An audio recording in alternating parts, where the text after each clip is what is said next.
नमस्कार, आप सभी का रमेश रुयल यूट्यूब चैनल पर बहुत हार्दिक स्वागत है। बिहार प्राथमिक शिक्षक भर्ती में बीएड शामिल को लेकर सुप्रीम कोर्ट में लगभग 2 मिनट तक सुनवाई हुई। उस सुनवाई को मैंने मेरे चैनल पर लाइव के माध्यम से दिखाया, बाकी रिकॉर्डेड वीडियो भी चैनल पर उपलब्ध हो जाएगा। यदि आप मेरे चैनल पर पहली बार जुड़े हैं तो चैनल को सब्सक्राइब करें और शेयर कीजिए ताकि सभी के पास आवाज पहुंचे।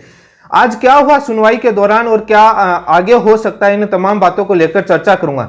जब बिहार सरकार की एसएलपी की सुनवाई 9 अक्टूबर 2023 को हुई थी, उस समय इसी बेंच ने कमेंट किया था, टिप्पणी की थी कि क्यों नहीं इस मामले को जस्टिस अनिरुद्ध बोस की बेंच में रेफर कर दिया जाए, क्योंकि वहां पर रेफर करने का कारण था कि 3 जजों की बेंच, जस्टिस अनिरुद्ध बोस की बेंच इस मामले को ऑलरेडी डिसाइड कर चुकी है, तो वहीं पर जाइए। उस समय बिहार सरकार एसएलपी विड्रॉ कर ली, तो आज यही स्थिति हुई, क्योंकि वही ग्राउंड, वही बातें थी कि कैसे भी करके बीएड को शामिल किया जाए।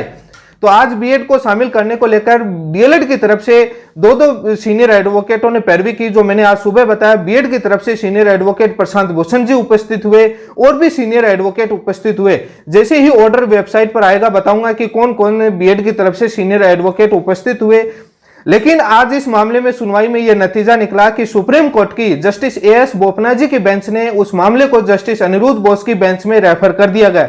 अब इस मामले की जस्टिस अनिरुद्ध बोस की बेंच में कब सुनवाई होती है वो वेट करना होगा।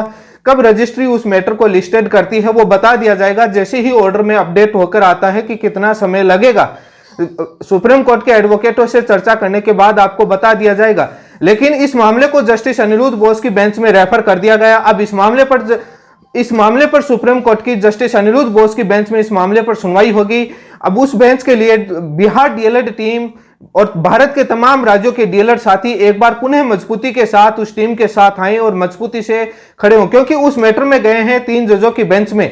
वही छत्तीसगढ़ वाला मैटर आज उठाने की कोशिश की, अराइज करने की कोशिश की, लेकिन 3 जजों की बेंच का ऑर्डर था। 2 जजों की बेंच ऑर्डर उसको ओवरराइड नहीं कर सकती, इसीलिए क्योंकि वो बेंच ऑलरेडी ऑर्डर दे चुकी है तो उस बेंच में रेफर कर दिया, क्योंकि 9 अक्टूबर को भी हो रहा था। लेकिन डीएलएड टीम किसी भी प्रकार से रिस्क नहीं लेना चाहती थी, इसलिए अपने तमाम सीनियर एडवोकेट उपस्थित रखे। डीएलएड साथी परेशान हो सकते हैं, लेकिन केस मजबूती से आप बेफिक्र रहिए। अब जब भी सुनवाई होगी उस मामले में डिटेल से चर्चा की जाएगी और तमाम जो भी आईए लगाई हैं उन चीजों को लेकर तमाम मैं एक डिटेल में वीडियो पर चर्चा करूंगा। आप वेट कीजिए, चैनल को सब्सक्राइब करे रखें, शेयर कीजिए। आज इस मामले में इतना ही हुआ। जो शॉर्ट में आर्गुमेंट हुए आपने सुना कि दोनों तरफ से, उसके बाद जस्टिस अनिरुद्ध बोस की बेंच में मैटर रेफर कर दिया गया, क्योंकि उनका सुना हुआ है। और दलील देने की बीएड ने कोशिश की और डीएलएड ने कहा कि ऑलरेडी डिसाइडेड है उस बेंच के द्वारा, और तमाम चीजें हुई, उसके बाद उस बेंच में रेफर कर दिया गया। इतना ही हुआ है, ज्यादा कुछ भी नहीं हुआ। इसी के साथ आप सभी का बहुत बहुत धन्यवाद।